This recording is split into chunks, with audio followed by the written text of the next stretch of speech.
damos inicio a lo que es, recapitulando lo que vimos la clase anterior. Eh, la clase anterior terminábamos de ver eh, los problemas del crecimiento. No es nada alentador el crecimiento que estamos teniendo, tampoco la situación del comercio global, ni tampoco el incremento de las materias primas para un país como México, que depende de las materias primas como fuentes de ingresos fiscales, pues es crucial, ¿no? Es muy importante. ¿Cuáles son las proyecciones con las que terminábamos? Va el precio de las materias primas, en este caso el petróleo como sus derivados, va a mantener todavía una tendencia a la baja. La producción para 2020 fue una caída, para 2021 no hay una recuperación sana y lo más importante, todo está subordinado a lo que viene siendo la masificación de las vacunas, ¿no?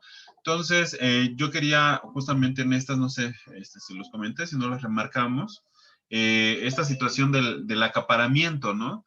El problema es de que, bueno, estas son las proyecciones del Fondo Monetario Internacional, pero lo que estamos viendo en la realidad es justamente que no, por un lado, no, el proceso de vacunación es muy lento, y por otro lado, el proceso de producción de vacunas es también lento. Además que algunas de estas vacunas no tienen el mismo, como ustedes saben y han visto en las noticias, no tienen el mismo porcentaje o la posibilidad de no tener implicaciones y de ser el porcentaje de efectividad. Solamente apenas son 5 las que más o menos llegan a esta efectividad.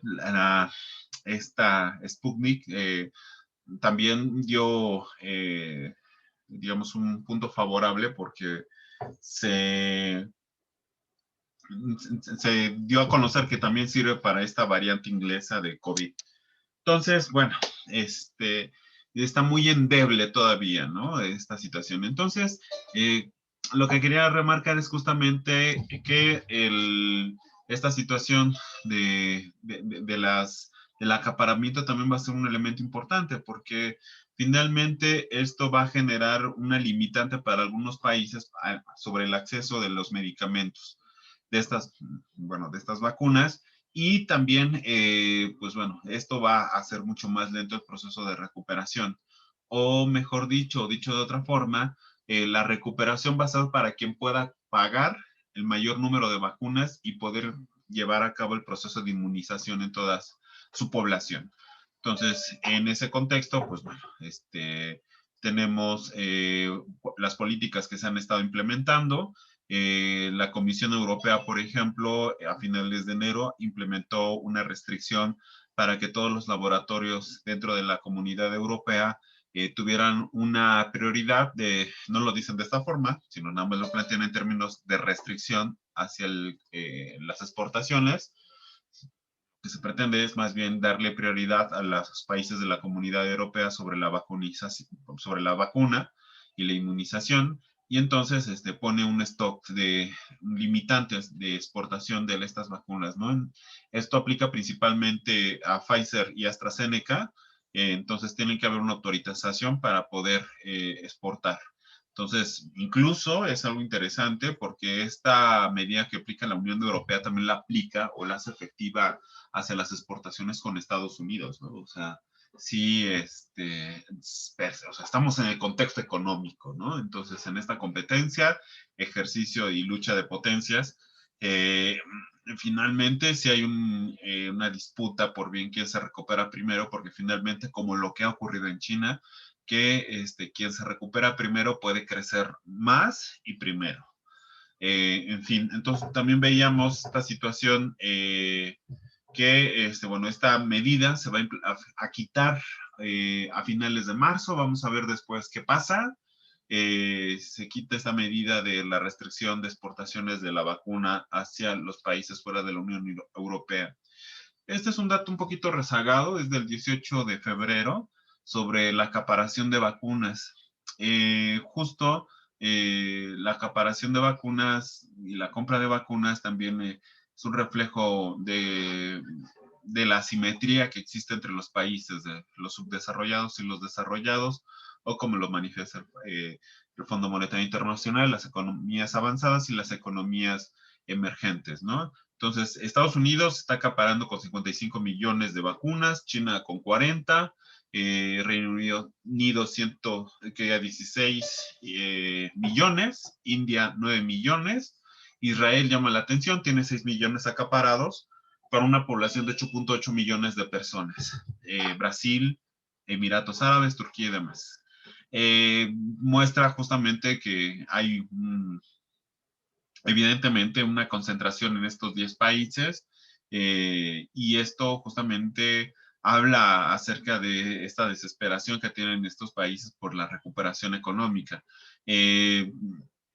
Van también una discusión ética, en cierto modo. Sí, algunos países como Cuba, como México, han querido meter esta discusión en torno a una proporcionalidad, una distribución más equitativa de las vacunas para que todos los países, independientemente de su capacidad de compra, puedan acceder al remedio que ahorita está figurando como el remedio contra la pandemia. Y bueno, ya por último es justamente esta situación que se está mostrando en la productividad, o sea, simplemente la Unión Europea prevé la adquisición de 300 millones de vacunas por comprárselo al laboratorio Moderna. Sin embargo, esta empresa o este laboratorio Moderna prevé que se entreguen para finales de año, o sea, o sea, tenemos un problema en que la producción no satisface la demanda en este momento de vacunas contra el coronavirus. Y pues bueno, vamos a ver cómo figura esta situación, esta salida de la pandemia en el contexto de estos problemas que se están desarrollando. No dejo de remarcar que, bueno, en este documento seguimos teniendo este problema del crecimiento, ¿no? Si bien se augura un 5.5% para el 2021, todavía la moneda está en el aire, tenemos que recuperarnos de una caída de menos 3.5% a nivel global y eso es lo que nosotros podemos plantear. Tenemos entonces que una economía que necesita ser repensada en términos de la producción. Necesitamos ver cómo se abren las discusiones en torno a la caída de la economía, cómo a un año de la caída o de la crisis económica y la pandemia, pues bueno, la crisis económica pasa a un segundo término y lo que más se habla es sobre la pandemia, la que estamos viviendo, pero lo que más preocupa es que se evalúe en los medios que finalmente la crisis fue consecuencia de el coronavirus, lo cual es totalmente falso. Lo que sí hizo fue intensificar, acelerar incluso la misma crisis, pero no fue la causa de fondo, ¿no? Entonces, eso es uno de los elementos que estamos planteando en esta primer unidad. Bueno, para la segunda unidad, bueno, más bien, para la segunda lectura de esta unidad, yo quisiera pasarles un videíto a ver si no se traba esto. Que justo es un video que resume la situación que se estaba dando en el año 2020. Bueno, vamos a revisar ahorita un texto o unos documentos de la Organización Internacional del Trabajo, la OIT. La OIT, al igual que el Fondo Monetario Internacional, tiene un conjunto de publicaciones que están tomándole el pulso a la economía global, pero en el caso de la OIT lo hacen desde la perspectiva del trabajo, ¿no?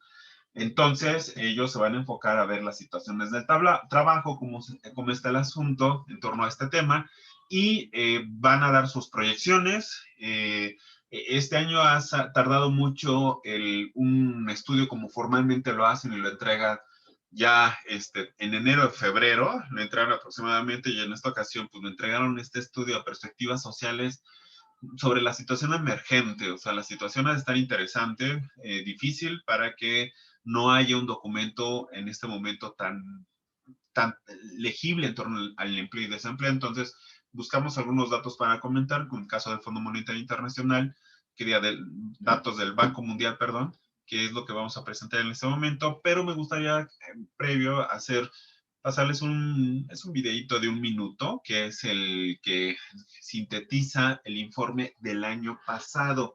¿Cómo veía la situación del empleo y el desempleo previo a la pandemia, ¿no? Cuando la pandemia era ahí un rumor que estaba desatando ahí en China, pero la economía estaba siendo evaluada sobre cómo venía funcionando la economía, que es justamente que pasó después a segundo término después de la pandemia. Entonces, lo proyecto es 1 minutito, pero sintetiza los datos y los escenarios del documento. Entonces, es este. Ustedes me dicen si no se escucha o pasa algo, ¿va?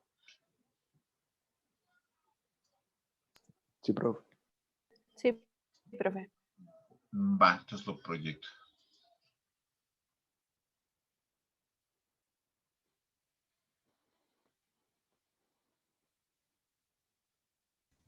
Profe, creo que no se escucha. Bueno, al menos yo no escucho el video. Tampoco lo escucho. Y yo tampoco. Entonces déjenme checar acá. No tiene voz ni nada, es musiquita.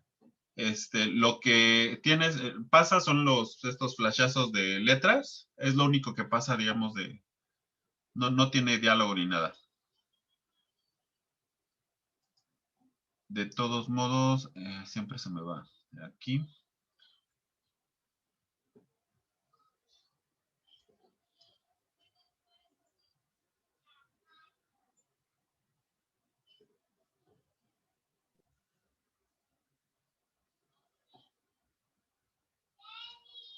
Bueno, entonces no tiene, digamos, diálogos, ¿eh? Se los pongo así. Tiene una musiquita ahí de suspenso nada más. Se los pongo otra vez.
Bueno, nada más es esa presentación. Datos relevantes. 2020, a principios del 2020, antes de la COVID, el fondo,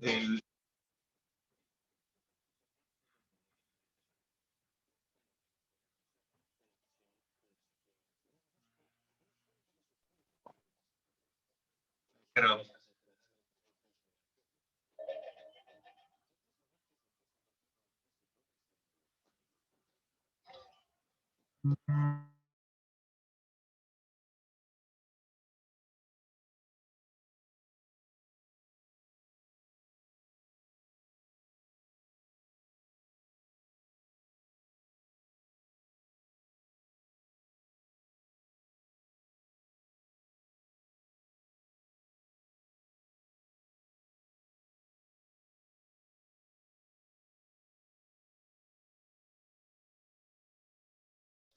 Me abrió otra ventana, perdón.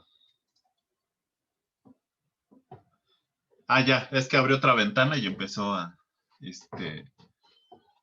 hablar algo del desempleo. Bueno,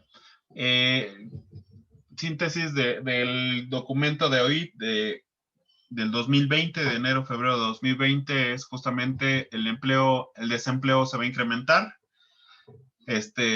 Características que en este momento estábamos viviendo, 188 millones de desempleados a nivel global, con un posible incremento. Ellos ya están viendo la crisis, ya están viendo la caída de la producción en todos los niveles, pero también ellos han estado registrando que ha costado muchísimo recuperar el nivel de ocupación y de empleo que se tenía antes del 2007-2008, cuando estalla la crisis.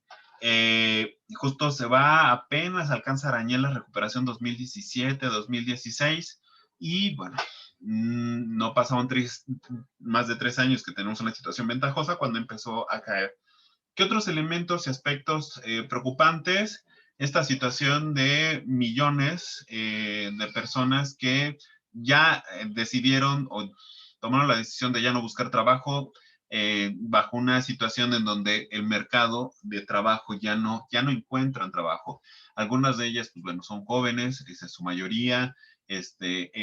Algunas de ellas también ya pasan de la edad que establecen el mercado de trabajo en algunos países, y también esta situación de todo este recurso humano subutilizado, ¿no? Son millones, millones, millones, millones. Entonces, ya hablamos de una preocupación de reproducción social, reproducción de los mismos trabajadores, de los mismos jóvenes, en fin, eran preocupaciones que se expresaban en el 2020, principios, en enero, febrero 2020. Un año después, ¿qué está pasando? Pues bueno, en este contexto, pues bueno, nosotros vamos a ver la sesión de hoy, de esta primera unidad que seguimos hablando de esta situación. Hacemos este análisis de coyuntura con la intención de ver qué está pasando con el propio capital, con esta reproducción de capitalismo. Pues bueno, la crisis, el desempleo y el empleo emergente, para que nosotros podamos analizar lo que está ocurriendo en este momento. Pues bueno, ¿qué pasa con el desempleo total? La siguiente gráfica, al igual que las 4 que vamos a ver, son extraídas del Banco Mundial, su base de datos, y plantea justamente la evolución del desempleo mundial. Nosotros tenemos que aproximadamente está el 6.4% el nivel de desempleo como total de la población activa total. Este desempleo justamente se ha venido incrementando, ha tenido niveles, si ustedes se dan cuenta, mucho más altos que la crisis del 2009. En 2009 habíamos alcanzado un nivel muy alto de desempleo, también después de la crisis de las .com, que el nivel de desempleo se alcanza hasta el 2003. Son los 2 periodos más altos de las crisis que hemos tenido, y nada más es de primeras 2 décadas del siglo XXI. Entonces, para 2020 se prevé que sea de 6.4, arribita 6.5% el nivel de desempleo total. ¿Es preocupante? Sí, es muy preocupante, porque ya si nosotros hacemos un registro de la desviación estándar o de la media que se tiene en los últimos 40 años del capitalismo o del mismo neoliberalismo, vemos que hay una línea media ascendente. El desempleo se está incrementando, dando bandazos, en ocasiones más, en ocasiones menos, pero no llega a tener niveles bajísimos, no llega a bajar en este momento a niveles del 3, del 2%, ¿sí me explico? ¿Qué pasa si lo vemos por regiones o por países? Uno de los países que a nosotros nos interesa analizar es justamente los países del G7, ¿no? ¿Por qué? El G7 fue caracterizada por las economías más grandes en tamaño a nivel global, ¿no? Entonces son las principales 7 economías a nivel global, y siempre cuando analizamos a nivel global el capitalismo, vemos estas 7 economías con el resto del G20 pero estas 7 economías nos va a decir cómo está la fuerza de reproducción del sistema capitalista en este momento, cómo está de ánimos. Y entonces es aquí en donde vemos justamente estos países, ¿no? Canadá es esta línea naranja con cuadritos, Alemania es la línea amarilla con tachecitos, Francia la línea azul turquesa con asteriscos, Reino Unido la línea verde con circulitos, Italia la línea es como un moradito, un violeta con crucecitas. Japón, la línea naranja, naranja más intenso, pero sin sola, lisa. Y Estados Unidos es la línea amarilla con rombitos. Entonces, vemos justo que todos los países, por ejemplo, sobresale lo que es Italia. Italia había alcanzado un nivel de desempleo muy alto en 2014. Hay que recordar que a los países europeos la crisis del 2008 les pega mucho después. Les pega entre 2010 y 2011. Entonces, el nivel de desempleo crece justo y hasta 2014 ya después se da una contracción, ¿no? Pero aún así mantiene niveles arriba del 8%, casi 9%. Donde hay países en donde sube de forma drástica el desempleo, tenemos en Canadá, por ejemplo, sí llega a subir el nivel de desempleo superior a lo que presentó en la crisis del 2009, 2008, 2009, como lo pueden constatar.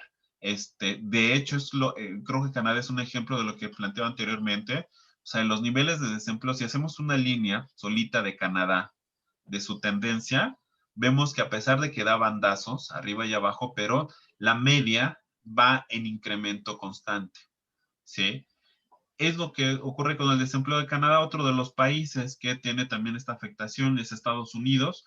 Estados Unidos está regresando a nivel de desempleo igual que Canadá, casi a niveles de la crisis del 2008, 2010, o sea, pero lo que es un hecho es de que le ha costado muchísimo, le costó mucho, era lo que decíamos, regresar a niveles de desempleo que se tenían previo o antes de la crisis, ¿no?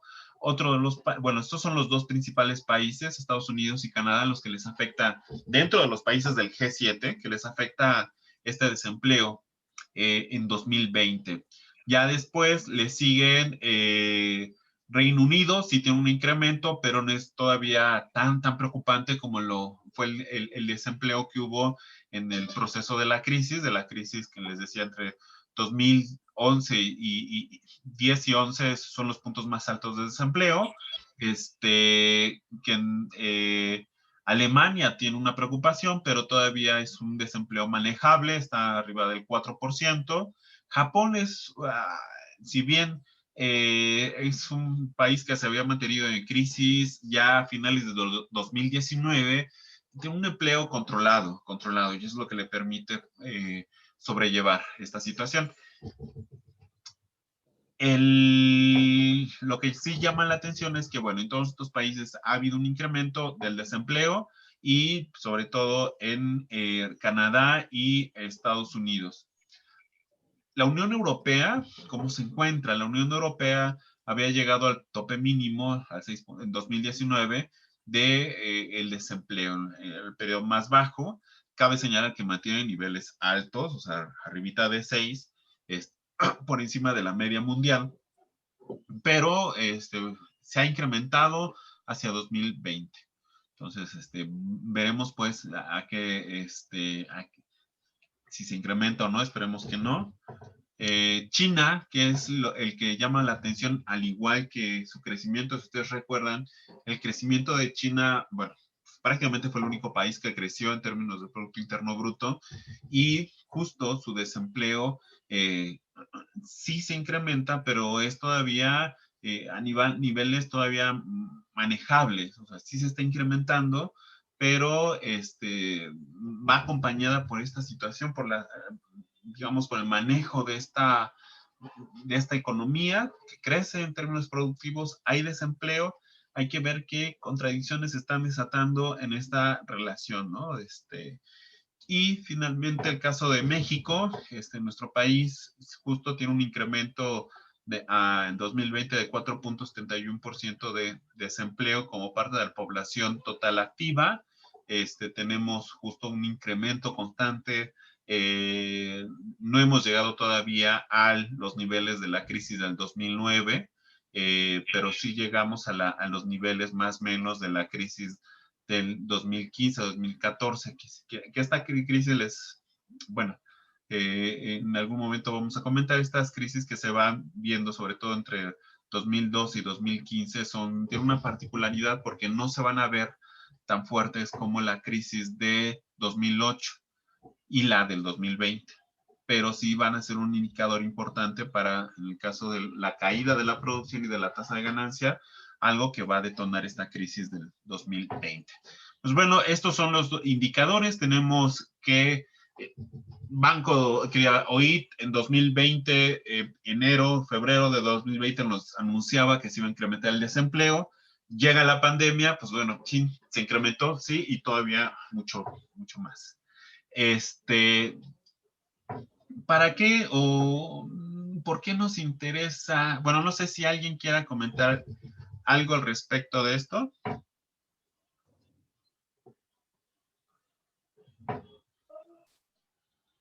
¿De lo del desempleo, profe?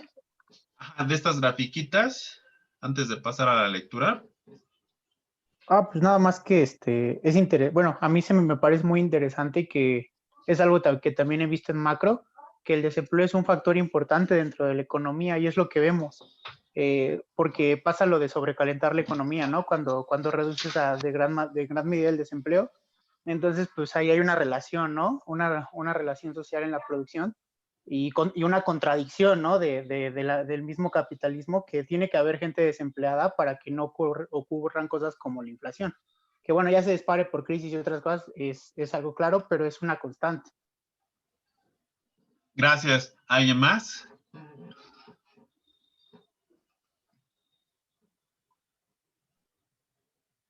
Está interesante el caso de China, ¿no? O sea, que cómo es que ha mantenido sus niveles de producción en el PIB y pues, o sea, aquí lo que nos muestra en la tabla a nivel de desempleo, ¿no? O sea, cómo es que han podido mantenerse como tal.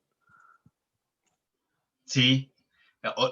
Tiene mucho que ver con la lectura porque fue también uno de los que más creció en este tipo de empleo. Bueno, este empleo emergente de plataformas y de localización, porque justamente tiene un montón de gente desempleada y va a nutrir ahí. Pero sí, o sea, sí, eso es lo que hay que revisar en el caso chino, porque crece y ese crecimiento va acompañado con desempleo. Pues bueno, si no, hay alguien que comenta algo, de repaso, ¿no? Nosotros en economía política vemos un montón de conceptos y justo lo que pretendemos es analizar, ya vimos en la sesión anterior que nosotros cuando hablábamos del Producto Interno Bruto pretendíamos, o más bien hablábamos, no pretendíamos, hablábamos en dos términos, ¿no? Como capital realizado, que es el constante, variable, más el plusvalor, que son las composiciones que tiene la producción, pero también lo vemos en términos de un Producto Interno Bruto que está en la realización. ¿Sí? ¿A qué nos referimos? Aquí en la producción están estos componentes, materias primas, bienes de capital, en capital constante, capital variable, fuerza de trabajo, plusvalores excedente. Y aquí en la realización, pues nosotros, si recordamos el concepto de Producto Interno Bruto mencionado en la clase anterior, como este conjunto de bienes producidos y transacciones realizadas en un periodo determinado, lo que también estamos analizando es otra cara que nosotros vemos, que es DMD', el circuito global, en donde justamente D' va a tener inversión más este excedente, ¿no? Que se está ejecutando.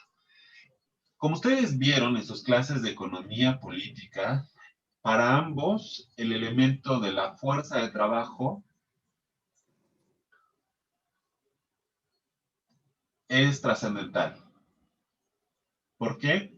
Porque la fuerza de trabajo va a ser esa composición que si nosotros medimos esta realización de las mercancías, constante, variable, plusvalor, teníamos sobre el tiempo de trabajo, o que es la suma de todo el tiempo de trabajo, esta producción total, ¿sí? Del tiempo de trabajo.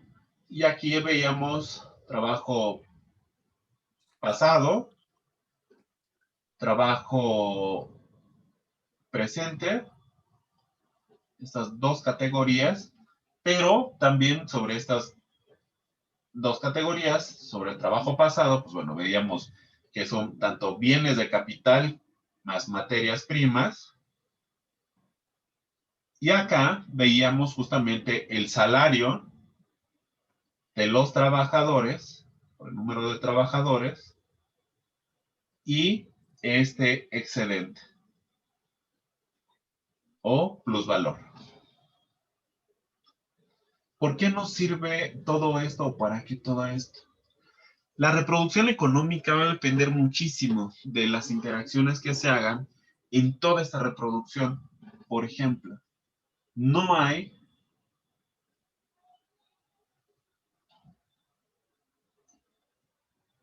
excedente sin trabajo vivo. Esta es una condición dentro del capital. Sí, ya todo su repaso de Economía Política 3, en donde justamente es la apropiación de tiempo de trabajo no remunerado, que ustedes vieron. Es decir, que nosotros veíamos tiempo de trabajo pasado más tiempo de trabajo presente, el valor de la mercancía, bienes de capital, materia prima, y justo acá se desdobla en capital variable plus valor, que a su vez, este es trabajo remunerado, perdón,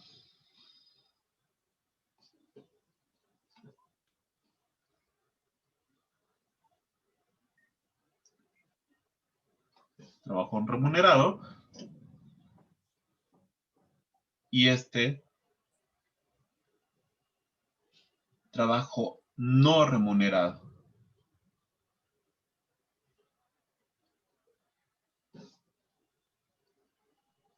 Que a su vez, en tiempo, que es algo que vamos a verlo después,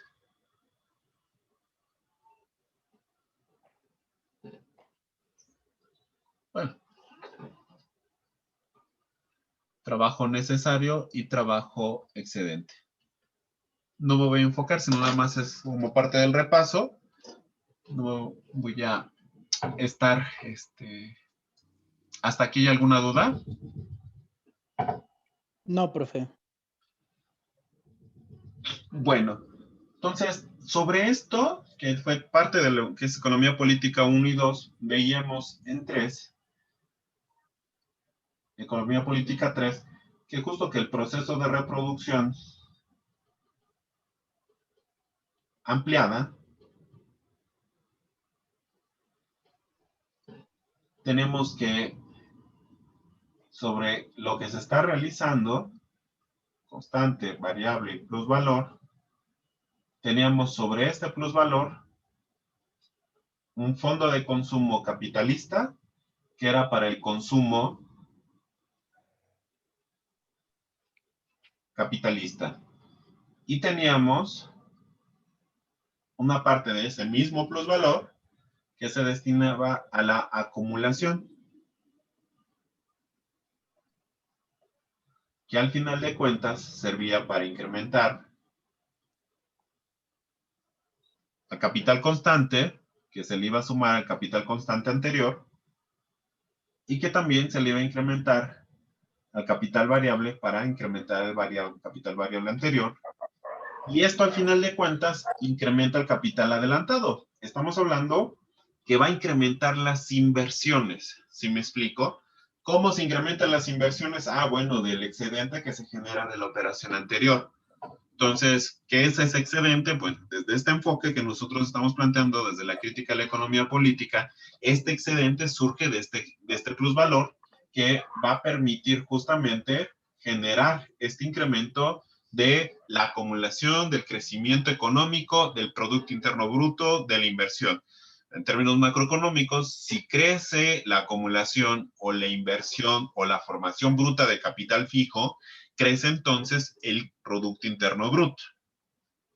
Es lo que nosotros, incluso aquí hay acuerdo, visto desde distintas perspectivas, pero hay un acuerdo en esta reproducción ampliada que es la reproducción justamente del propio sistema capitalista. Ahora bien, bueno, ese es en términos de crecer, crecer, crecer, crecer. Nosotros veíamos pues que este crecimiento tenía que generarse en un ciclo de constante reproducción. Eso lo vieron en Economía Política 3. Es decir, hay una inversión, hay un consumo de bienes de capital, materias primas y fuerza de trabajo. Todas entidades lo tienen. Hay un proceso de producción y hay un proceso de producto más la ganancia. Y hay un periodo en donde de venta y compra que permite incrementar la inversión, que es la inversión más esta ganancia. Todo este proceso nosotros también lo veíamos, o sea, es un proceso inevitable en la producción de capital productivo, y nosotros desde Economía Política lo planteábamos justamente, es esta transformación de D, que se transforma en mercancía, evidentemente mercancía, fuerza de trabajo, materias primas y medios de producción, que pasa por un proceso productivo, en donde acá se plantean estos puntos suspensivos. ¿Por qué? Porque es pausa, hay una pausa. Estamos aquí en la esfera de la circulación, en el mercado, mercado de trabajos, mercados de bienes de capital, mercados de materias primas, el mercado de dinero para que se pueda ejecutar la inversión, el crédito y demás. Pero cuando entramos al proceso productivo, nosotros ya hacemos una pausa porque ya nos alejamos del mercado y nos vamos a la esfera de la producción, en donde se realizan los productos y se obtiene justamente este producto, una mercancía, en donde tenemos el producto pero en forma de mercancías, es decir, va a representar la mercancía, que a final de cuentas tiene que ser igual a la mercancía inicial, pero ahora con los productos realizados. Entonces es un producto más este plus producto que estamos ejecutando o que estamos obteniendo de forma excedentaria a partir de este trabajo no remunerado. El trabajo no remunerado no es una cuestión abstracta, sino se materializa en el conjunto de unidades, de productos que se están elaborando, pero no se le están pagando al trabajador. Bueno, ahí ya no profundizo, pero esto también nos va a llevar inevitablemente a lo que es esta transformación, decíamos compra y venta, de el dinero, donde en esta transformación en dinero nosotros lo que pretendemos es recuperar el dinero de la inversión, el de acá, y el excedente. Y este excedente que está acá es M minúscula, D minúscula, surge justamente de este proceso productivo, en donde se va a obtener lo de acá arriba, que es producto y plus producto, que tiene su otra forma, que se obtiene a partir del trabajo, y aquí plus trabajo. Este es remunerado y este no remunerado. Bueno, que todo esto, a final de cuentas, lo que se está desarrollando acá, ¿sí? Va a ser justo dos tendencias, nuevamente regresamos, capital realizado, constante, variable, y este plusvalor. En donde la batalla que se va a generar siempre va a ser siempre incrementar esta parte, ¿sí? Y siempre reducir esta. Es decir, en términos monetarios, reducir esto y en términos monetarios incrementar esto. La lucha entre capital variable versus este excedente y cómo se visibiliza. Pues bueno, estas repercusiones que va a haber es justamente, va a haber una reducción de trabajadores, por ejemplo, reducción de los salarios, un incremento de la explotación, ¿sí? Y en paralelo, justamente, este excedente tiene que saber complementar, saber, digamos, se va a polarizar en su contraparte de esto es un incremento de la riqueza y concentración de la misma. ¿Para qué nos sirve todo esto? Pues bueno, nosotros al finalizar la unidad, bueno, no sé, en la media, o como está el temario de Economía Política 3, nosotros ya empezábamos a ver una interacción entre oferta y demanda en la economía global. Teníamos que al final de cuentas, en el sistema capitalista se divide por dos grandes sectores de la producción. Tenemos que el sector 1, a ver, de los que cursaron conmigo, ¿a qué se dedica la producción del sector 1? De materias primas. ¿De qué vienes?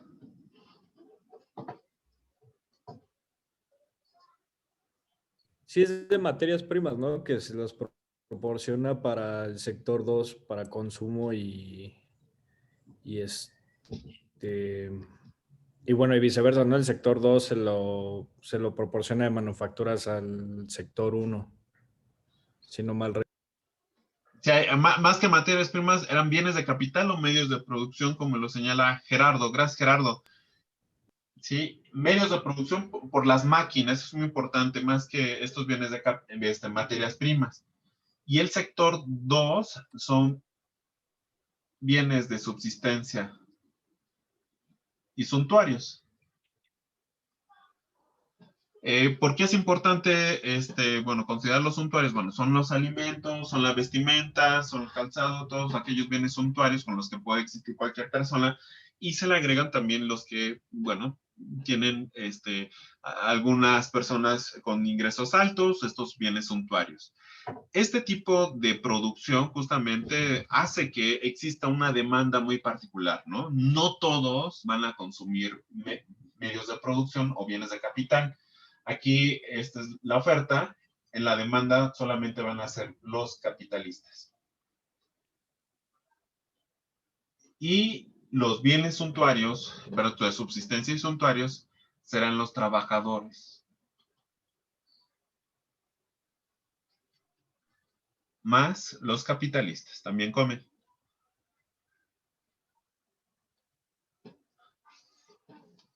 Y es aquí en donde yo quiero señalar la preocupación de cómo nos encontramos, justamente porque si ustedes se dan cuenta, nos encontramos o hemos dicho dos elementos. Uno, en esta economía, queramos o no lo queramos, llamada capitalista, depende del trabajo excedente no remunerado. Depende en gran medida del trabajo como generación, como generador de excedente.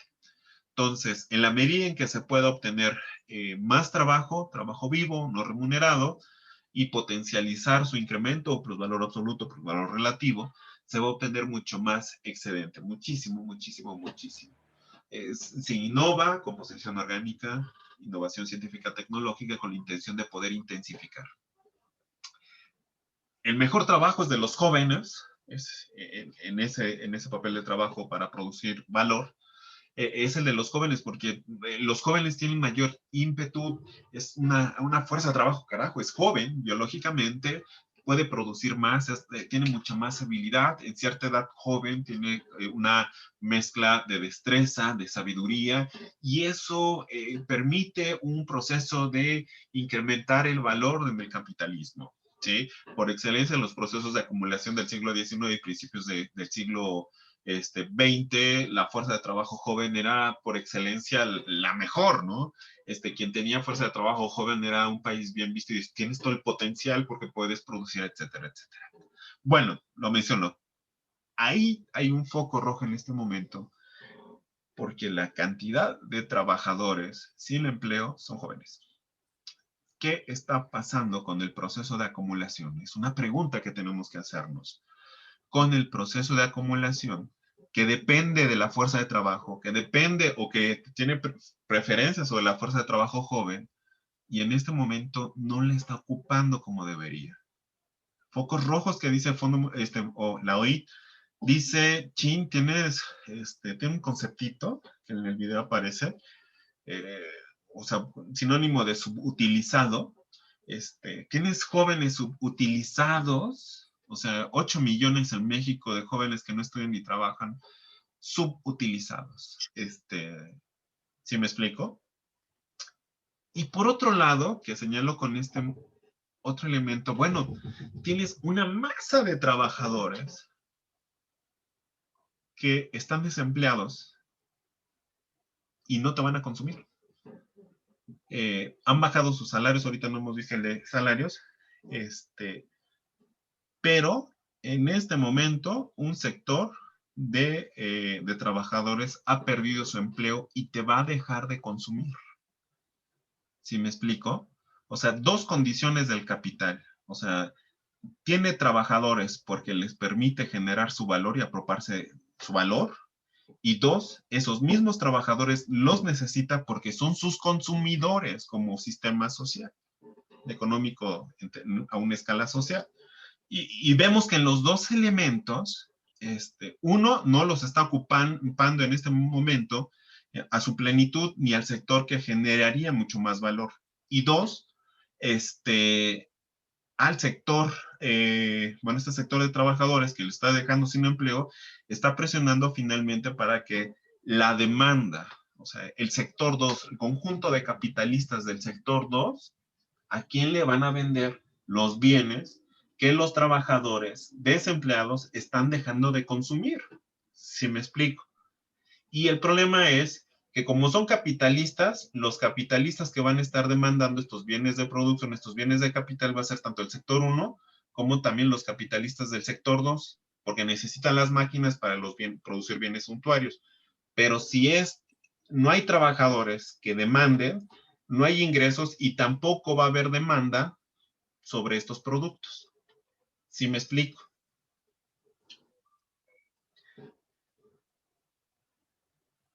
¿Sí me explico? Sí, profe. Sí, profe. Son dos preguntas que tenemos que hacernos en este análisis de coyuntura. ¿Qué está pasando en este momento? ¿Por qué no se consume desde el capital tantos trabajadores como en otro momento lo está haciendo? Independientemente de la pandemia, les ponía el video porque el video fue realizado antes del estallamiento de la pandemia o que se diera cuenta que el coronavirus iba a generar esta pandemia que hoy, un año después, conocemos. Ya venía esta dinámica que se intensificó con la COVID, pero la dinámica era la misma, ¿sí? Pues, ¿qué está pasando con esta situación en espiral, ¿no? Y que vamos a ver después con el resultado que tuvo la cumbre de Davos, que están pensando algunos capitalistas, ¿no?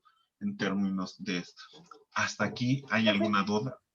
Sí, o sea, entonces quiere decir que es que lo que no entiendo es por qué hay tanto desempleo. O sea, bueno, o sea, por qué se genera como que este sentido de desempleo. O sea, ¿es por lo que está diciendo para aumentar la plusvalía? ¿O cómo? Francamente, yo lo plantearía como una pregunta. No tengo la certeza. Podría el cliché de todos, es que hay la composición orgánica y la innovación científica, tecnológica ha hecho que es parte del textito que dejamos, ¿no? Ajá, habla del empleo, ¿no? De ya a distancia y todo eso.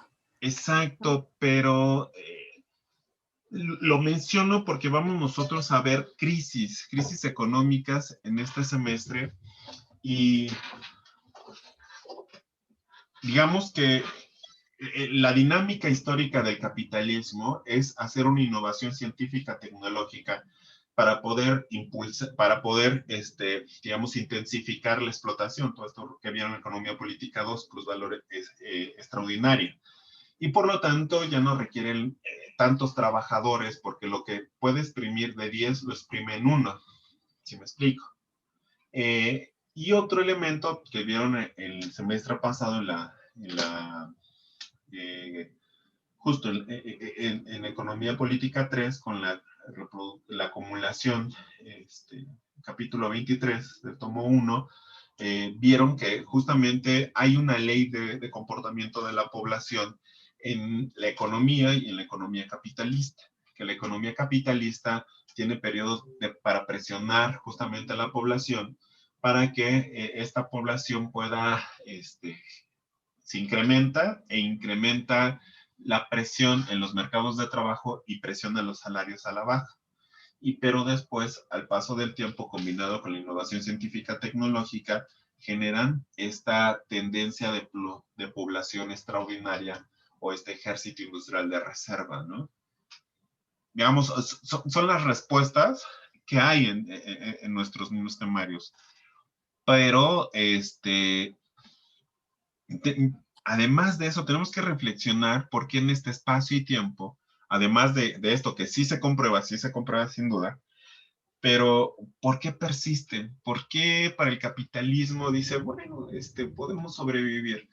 Lo pregunto porque fueron las preguntas que se hacen en las primeras 3 décadas del siglo XX, cuando pues también se encontraba una situación, ustedes recuerdan, se habrán revisado el texto de Keynes, todo el debate que hace con la escuela neoclásica del siglo XIX, principios del XX, en donde estos, por ejemplo, tenían supuestos fuertes como que no existe el desempleo involuntario. El desempleo es voluntario, la gente pierde el empleo porque quiere, no quiere trabajar. Y Keynes pues, ha hecho un debate mucho después que Marx fue uno de los primeros, y empieza a decir, no, pues es que hay momentos de ajustes tecnológicos, de cuestiones en donde no hay acuerdos, en cuestiones en que el propio capitalista ve sus beneficios y decide dejar a mucha gente sin trabajo, ¿no? Y justo en ese momento está esas discusiones de que, bueno, pues bueno, ya hay una cantidad de desempleados, pues bueno, para algunos marxistas más economicistas dicen, pues sí, pues es la tendencia inevitable del capital, y otros es decir, pues, bueno, pero ¿cuál es el límite? ¿Por qué? Porque en este juego de ajedrez, digamos, porque al final de cuentas se producen algunas salidas. Hubo por ahí un cuate llamado Ford, Henry Ford, que es uno de tantos intelectuales y capitalistas que reflexionan y dicen, pues es que pues no puede ser así, pues, qué mejor para mí obtener las ganancias más posibles con la menor cantidad de salarios pagados, pero Ford decía que esto no es viable. ¿Por qué? Porque un trabajador mío de la empresa de automóviles, dice, puede ser mi potencial consumidor, si me explico. Y Sí, o eso sea, va. ahora quién te va a comprar, ¿no? O sea, es que hay, o sea, hay mucha gente desempleada, o sea, pues no tiene ingresos, ahora quién te va a comprar a ti, ¿no? O sea, es la cuestión de que entonces, ¿qué? O sea, ¿cuál es la solución? Exacto.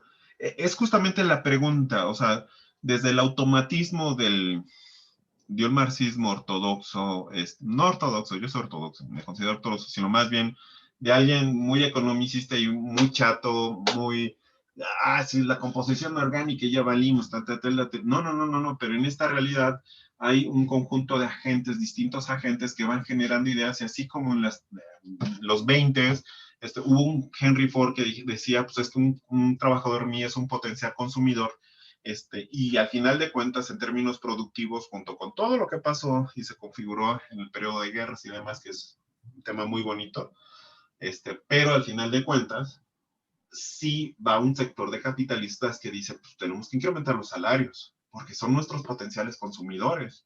A ellos les vendemos la comida, o sea, no se las vendemos, pues ¿cuánta comida puede comer Slim? O sea, por mucho que quiera ayudar, pues no va a poderse comer toda, no la va a poder consumir toda, ni Bill Gates. ¿Sí me explico?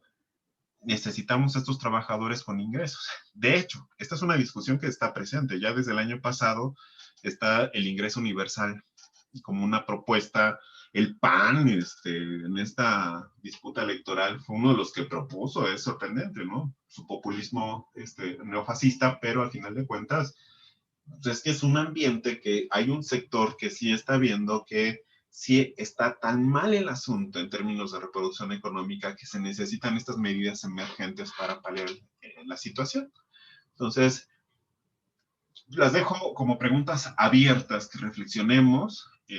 Vamos a regresar a Profe, Te escucho, te escucho. sí, entonces es como, es una contradicción, ¿no? O sea, se vuelve, realmente a pesar de que es yo lo veo como una condición, ¿no? Hay una condición para que se cree la ganancia y hay una condición de que entre menos trabajadores tengas, pues más ganancia capitalista vas a tener, ¿no? Pero viene la contradicción, ¿no? Viene esta parte de, bueno, pero si tengo menos trabajadores, pues ¿quién me va a consumir, ¿no?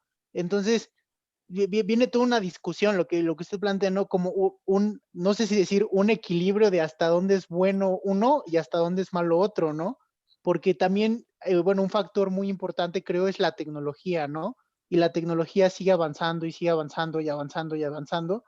Y la mecanización también, bueno, yo puedo decir que tengo un tío que literalmente perdió su trabajo hace muchos años por eso, o sea, literalmente una máquina, y lo cuenta así, una máquina sustituyó mi trabajo, ¿no? Entonces es como también una tendencia del capitalismo que también se vuelve contradictoria, ¿no? Sí, sí. Y es justamente lo que nosotros tenemos que ver. ¿Cuál es el límite? Justo el tema de la crisis va a darle la posibilidad de discutirlo. Finalmente, en el caso de Jorge Weinstein, él va a decir, tenemos que reflexionar bien las crisis, no nada más es crisis sobre producción, composición orgánica, producción, caída de la tasa de ganancia, y como recetario, justo ya no vemos cómo se puede solucionar la situación, ¿no? Dice 20, tenemos que ser más creativos en analizar todo esto, ¿no? Entonces, por lo pronto, justamente las preguntas de Daniel, bueno, de Dani y, bueno, la participación de Dani y de Ricardo justamente nos dejan en esa situación. Hay contradicciones, se tiene que reflexionar en torno, para analizar el mismo sistema, cuál es el tope que se tiene para la pérdida de los empleos, qué tan factibles son los ingresos universales, incluso lo que está en discusión, el Estado nuevamente tiene que regresar y esto nos deja pensando y debate en el pensamiento económico. ¿Acaso regresará el nuevo Keynes, el nuevo keynesianismo? Y otros dicen, pues bueno, es una discusión que incluso entre los keynesianos, entre marxistas y keynesianos dicen, pues ustedes ya regresaron, güeyes, o sea, ¿qué le hacen y no pudieron hacer nada, no? Y sí, 2019, incluso Japón contrata a Paul Krugman para que dé recomendaciones en política monetaria y hacen todas estas, les gusta darles nombres, bueno, este ejercicio de gasto al sistema financiero, luego lo comentamos, se me olvidó ahorita su nombre. con la intención justamente de recuperación económica y pues no la hay. En fin, son estos elementos que tenemos que mencionar. ¿Hay alguien que quiera comentar algo más?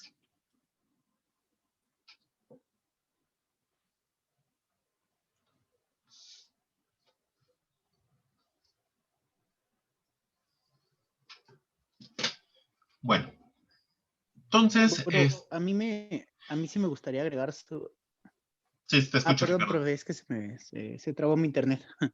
No, no te preocupes. Nada más que esta parte del teletrabajo me parece muy interesante porque es una nueva rama, ¿no?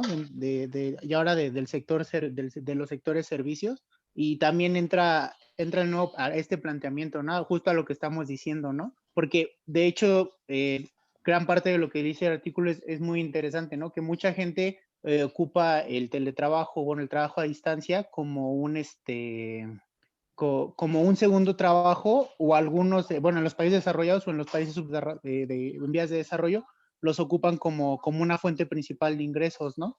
Ese planteamiento se me hizo muy interesante. Sí, sí, justamente hay que ver esta situación de emergencia. No sé, alguien que quiera comentar, además de este. O sea, a mí también lo Ricardo. que me llamó la atención, que dice que, o sea, es como que lo mismo, ¿no? De siempre, que, o sea, los que ganan más justamente los que trabajan en este tipo de plataformas son los países desarrollados, ¿no? La gente que, pues según dice que sí tienen estudios las personas que ahora sí que se están desarrollando en esto de la tecnología, pero en los países, o sea, como que pues subdesarrollados o en vías de desarrollo, o sea, ganan menos, ¿no? Que los de desarrollo, y dices, ay no, ¿por qué otra vez lo mismo? O sea, como que, o sea, si estás en la misma, como que, bueno, tecnología, o sea, ¿por qué otra vez se repite esto? Sí. Ahí la simetría, la relación centro-periferia sigue siendo todavía importante, está presente. Por ejemplo, casos en donde se van con licenciatura hasta maestría y ¿qué onda? ¿Qué estás haciendo allá en Alemania, no? Pues, estoy cuidando perros. Ah, chinga, ¿y tu doctorado? No, pues aquí pagan más cuidando perros de lo que yo puedo ganar en México. En fin, ¿no? Pues por el estilo, sin degradar el trabajo, ¿no? Sino eh, la simetría de los salarios, ¿no? Eso es lo que trato de hacer énfasis. Bueno, antes de pasar al documento que ustedes revisaron, yo quería darles brevemente del Informe Mundial de los Salarios, nada más rescatar algunos párrafos. Bueno, tenemos desempleo, tenemos, desempleo centrado en los jóvenes. Pues bueno, hay una situación también, pues, ¿qué pasa con el poder adquisitivo? Para pronto, lo que menciona este informe, como pueden leer ustedes acá, que hay un incremento que oscila entre 1.6 y el 2.2% a nivel global, pero cuando se excluye a China, o sea, cuando quitamos a China, el real para todas las economías, la oscilación del incremento fue alrededor del 0.9 y 1.6%. Justo, China está teniendo un incremento, esta economía hay que recordar que es una economía en donde el Estado define políticas muy importantes y determinantes sobre la planeación económica. Ellos cuando estalla la crisis del 2009, 2008, en 2010 dijeron, nosotros vamos a planificar nuestra economía para que crezcamos al 6%.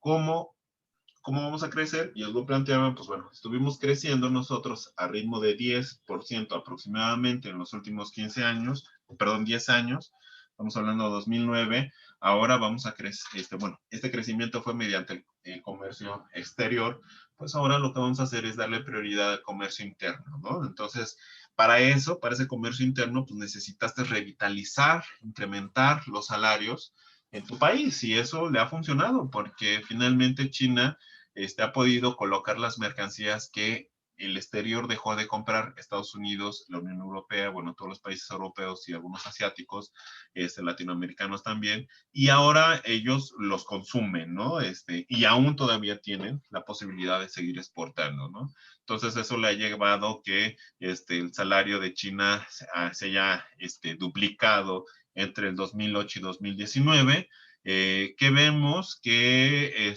también hay un incremento en la media de los países del G20.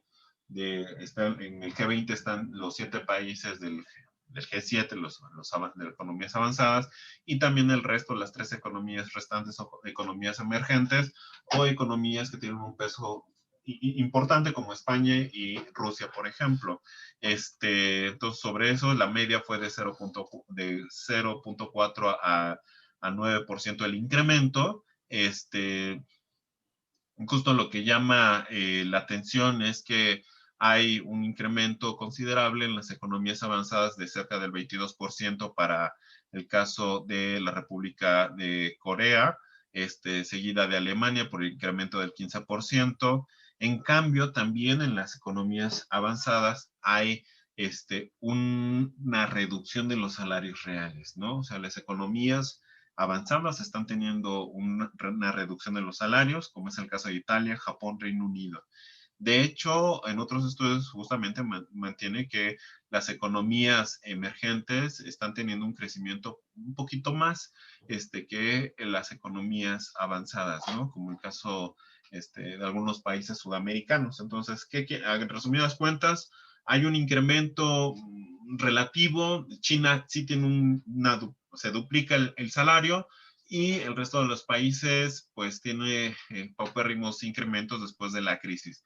Esto finalmente, insistimos con la explicación anterior, al final de cuentas el salario pues van a generar esa presión para la demanda. Si no hay un ingreso que pueda permitirle a los hogares, a la gente, poder demandar bienes de subsistencia y otro tipo de bienes, pues si no existe ese salario, entonces no existe esa demanda, ¿no?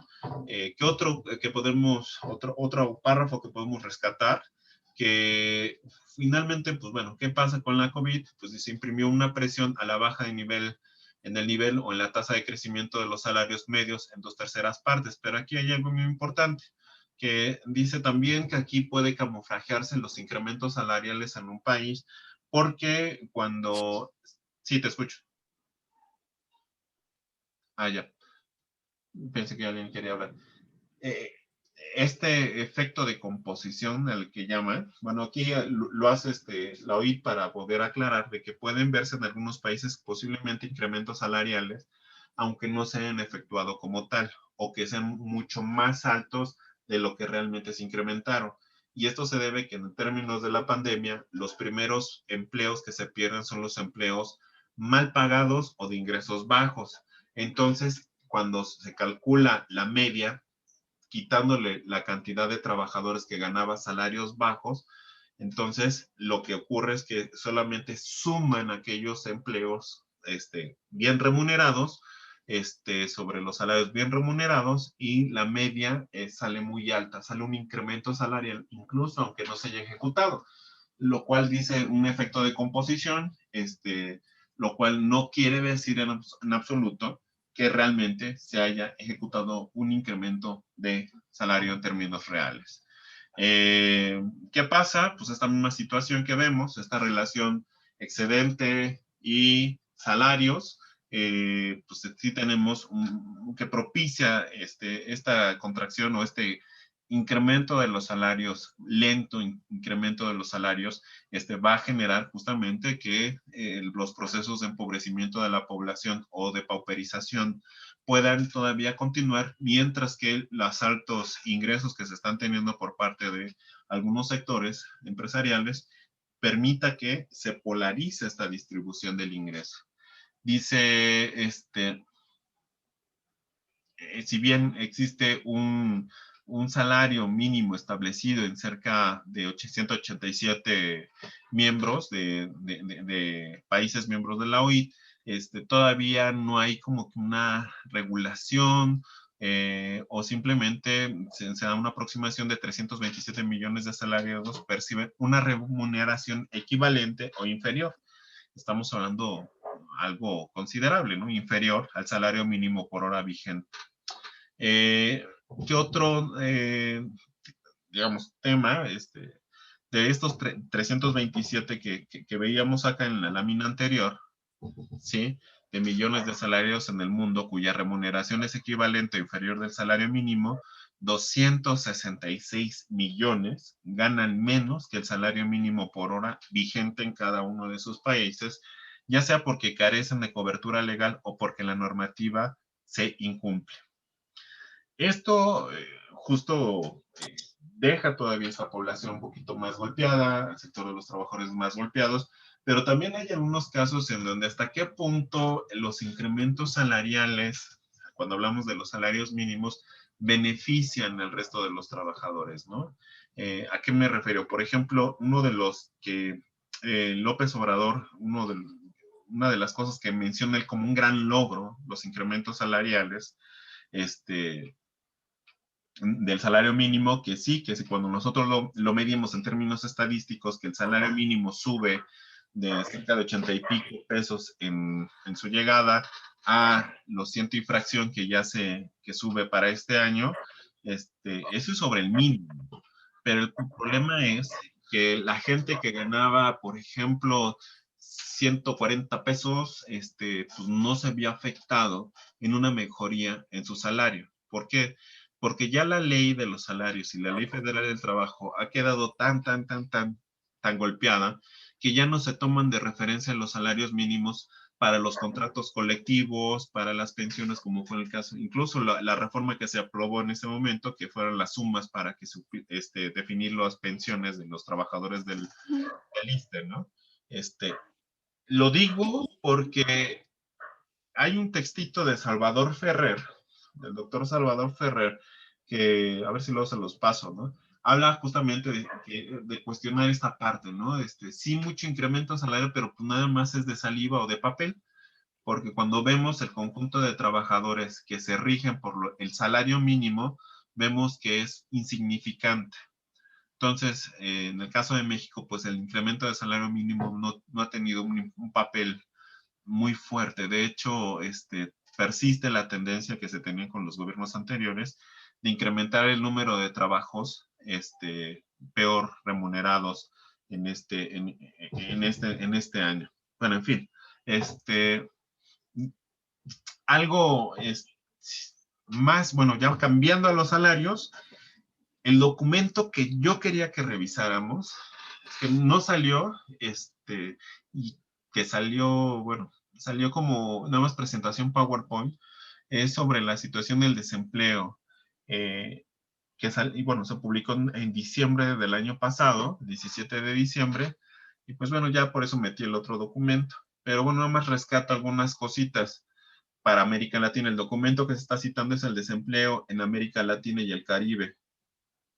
Y bueno, acá lo que plantea la OIT es que en 2021 el desempleo llegará en terapia intensiva debido a la pandemia. O sea, OIT dice el desempleo va a estar en su fase de terapia intensiva en América Latina. O sea, va a estar de la chingada, perdón por la expresión.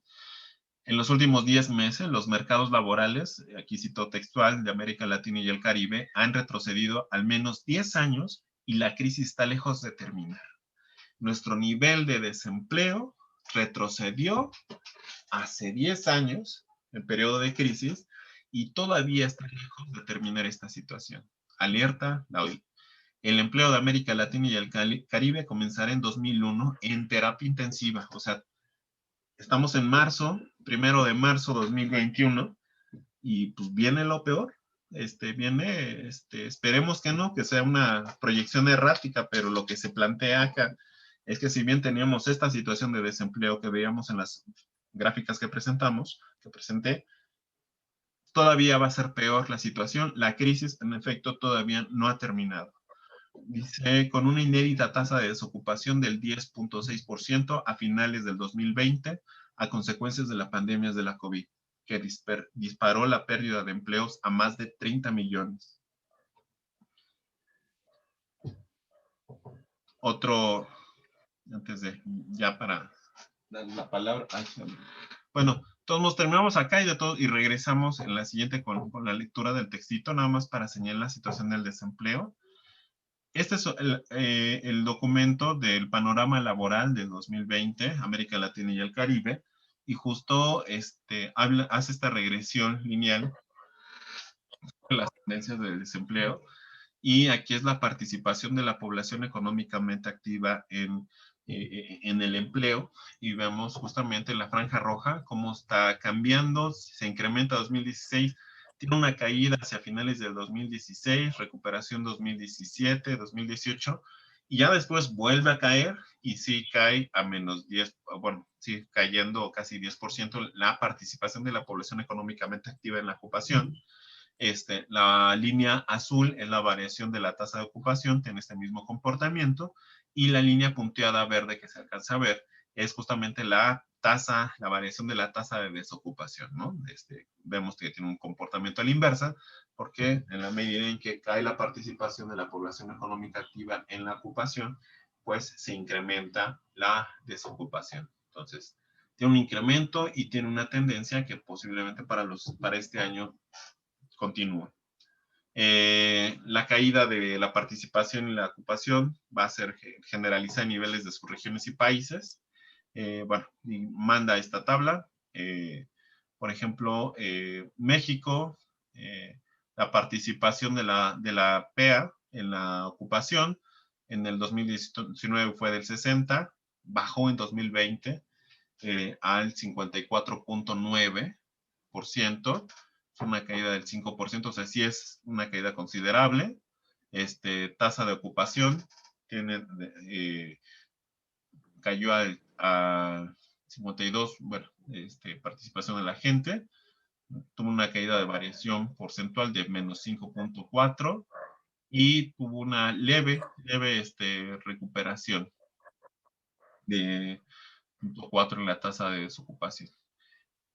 Y, bueno, en términos regionales, tenemos justo la participación cae en menos 5.4 en toda la región América Latina, tasa de ocupación tuvo una caída, y la tasa de desocupación apenas fue de, bueno, fue de 10.6%, una caída en el desempleo. ¿Qué dice la misma OIT para América Latina? Cae el empleo asalariado, no asalariado y registrado. El empleo asalariado total y el empleo por cuenta propia cayeron menos 6.8 y menos 8.9 respectivamente en el 2020. Es muy importante esto porque por un lado está la gente ocupada, que son los empleos asalariados, gente que tiene patrón y demás, ese cae menos 6.8. Y el otro trabajador por cuenta propia que, bueno, ya está expulsado de la relación capital-trabajo y busca cómo solucionar y sobrevivir autoempleándose, y ese autoempleo también cae a un 8.9.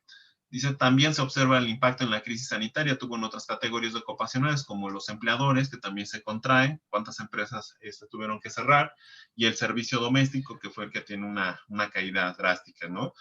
Por seguridad o por pandemia, mucha gente ha dejado de prescindir de estos servicios por miedo al contagio.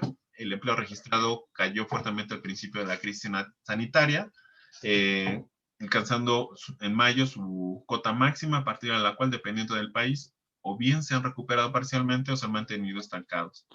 Proyecciones, las estimaciones, 2020 al torno es de 7.7 la economía, y menos 8.1%, y para el 2021 el crecimiento tiene una oscilación de 3.5 a 3.7%. La región, o sea, no vamos a crecer mucho, máximo 3.7%. En fin, proyecciones que indica la tasa de desocupación de 2020 cerraría en 10.6% el desempleo, un aumento de 2.5 porcentuales comparado con el 8.1 registrado en 2019. Se estima que la recuperación en 2021 está en incertidumbre. Bueno, posiblemente la tasa de desocupación regional en 2021 pueda llegar hasta el 11.2%. Entonces, y bueno, hasta aquí nos quedábamos. Es el contexto de esta lectura que ustedes revisaron, que la vemos en la siguiente